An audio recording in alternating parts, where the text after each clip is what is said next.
You make it. Hey, nice shirt. Thank you. Yeah. How are you doing? Doing okay, yeah. This is my friend. Warren, hi.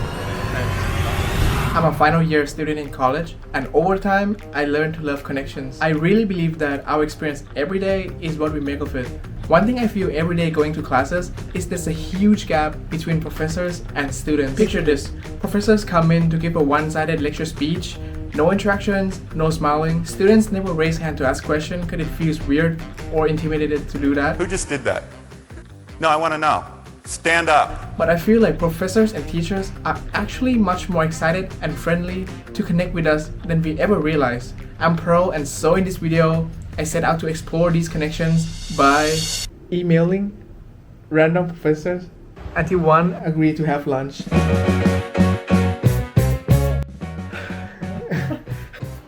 What the fuck? Okay, and then what are you gonna talk with him? Sounds like a very unique experience. Despite a mixed reaction from friends, I'm now done yapping and locked into searching for professor. The rule is, I never met these professors before. Many of them have interesting backgrounds, like she's in religious cultural study, but she's doing AI. This professor study about this person? Oh, so now we are at fine arts department.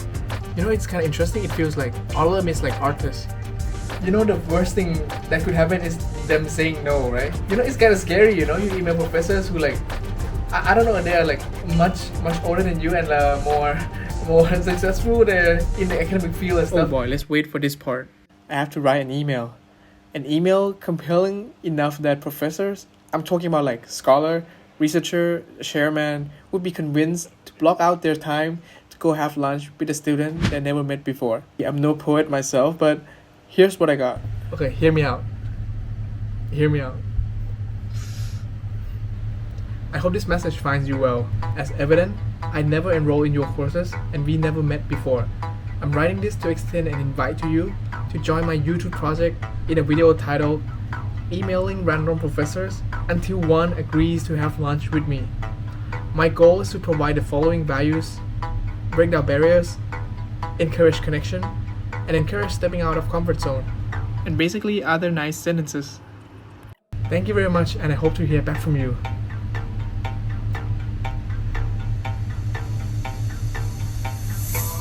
The result was unexpected. Yo, so we just called it a day like 15 minutes ago, and I got a response. What he said is it, great idea. Let's have lunch on Thursday, November 7th. Let's fucking go. Say less. At this moment, I feel like everything was going my way, but still, I myself feel sort of intimidated to go meet up a random professor. So, introducing my team. So I have to go for lunch as well. Warren, mature, calm, and very capable of having intellectual conversation. 10. Also very capable of intellectual conversations, but he has the fear of talking to strangers and the awkward interactions, which make him a perfect person to try this experience as well. The professor is gonna be there. Yeah? What? Like, what kind of professor? Random. And now, off we go. Wait, so he can come anytime soon. How you guys feeling? Few minutes before he come. Nervous. Maybe slightly. So he should come this way. Wow. You make it. Hey, nice shirt. Thank you. How are you doing? Doing okay, yeah. This is my friend. You guys can... And this is Professor Bruce. X seconds introduction. He's a Canadian professor in religious study. He joined the university last year, and in free time, he also makes music. It won't be long till you walk through with me.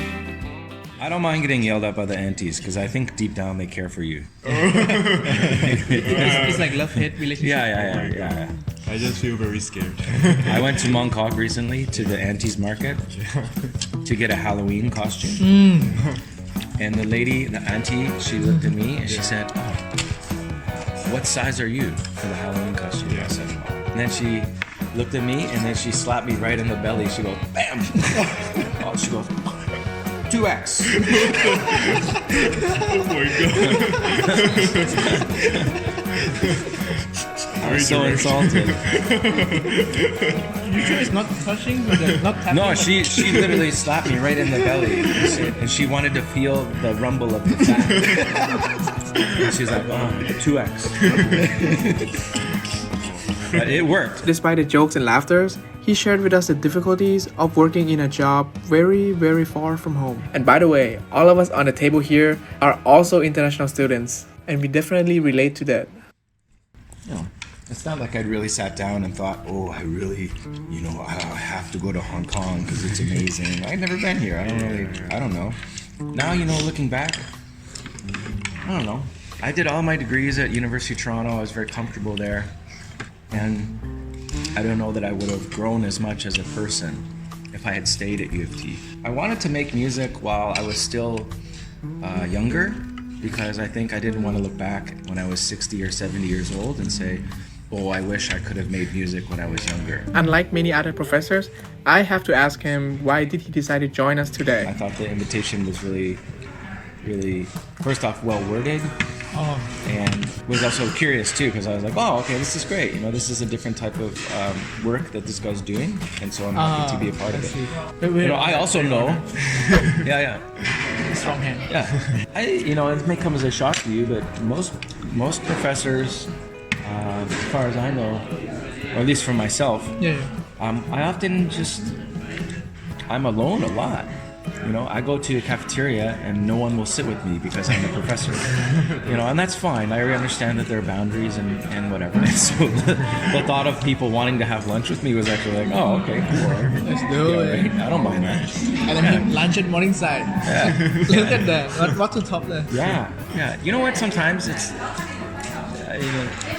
I actually don't mind if it's too loud. Like when Chungchi has big events and everyone is having a great time, it actually can warm your heart a little bit because you realize that there's life in the school. We don't see that enough actually at CUHK. I would like to see that more. Factual statement. Sitting down with a professor like this doesn't happen every day. So we wrapped up by trying to get some wisdom from him. There are 4 ways that we experience truths in the world. Love, art, science, and politics. Dumb example. But for instance, we might fall in love with someone, but it is an event that has consequences. When we fall in love with someone, it means something. It means that we might need to change the way that we live, the way that we interact. Very deep. It's just like This the is situation. it happens after I get coffee. I start talking. I'm learning the numbers. Oh. Yet, yi, san, se, He's fluent. lo. So what did you feel? I mean, it's way less awkward than I expected. Like, he's very kind and easy to talk to. Do you think that the feeling of intimidated is actually we just didn't try first? I'm not sure. I think it's just because we didn't try it before. Yeah. After trying this one time, I'm not afraid anymore. If you like video about connections like this and the editing and the styles and want to see more, please let us know. Please. You tell them. Yeah, please like and subscribe. Oh my god. And watch the next video. So I aim to stay here. I aim to stay as long as you'll have me here. Oh. Stay. Oh damn.